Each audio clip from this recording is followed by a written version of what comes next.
New York, New York, New York. Obviously, New York is almost like two states. You've got New York City, and you've got the rest of New York. Some people will live in Jersey, work in Manhattan. A lot of people will work in Jersey, live in Manhattan.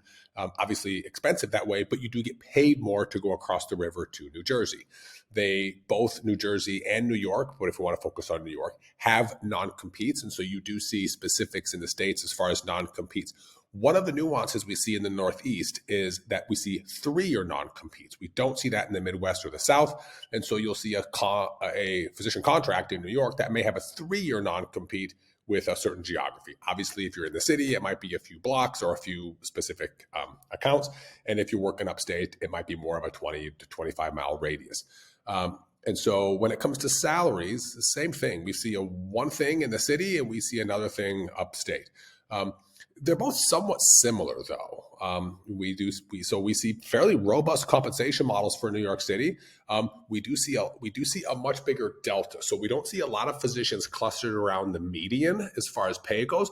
We see physicians who are hyper successful financially and production wise, and physicians who just struggle to make it because there's a lot of competition in the area. There are some major systems and players, but there's also a robust private practice population in New York in some specialties, and we do a fair amount of deals in New York. So obviously, same thing with California. There's nuances in the state as far as paternity leave. New Jersey has a fairly robust sick leave policy and standard paternity leave and parental leave, I should say. And New York is still a little bit behind on those, but we do see New York and New Jersey somewhat similar in a lot of things regarding non-competes. But we do see much different structures in terms of compensation, people being paid more in New Jersey than we see them in New York. But I think if you get outside of New York City, you'll see similar compensation structures to other places in the area. Buffalo, New York is a hotspot for, and around that area, for J1 waivers.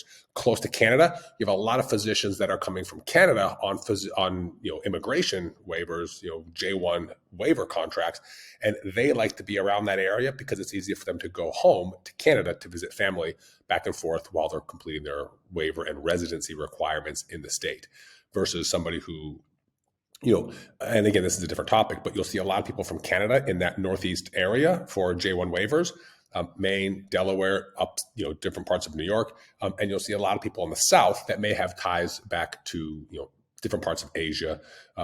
You'll see people who want more warmer climate than people who are from Canada, which makes sense. So I hope that helps as far as New York.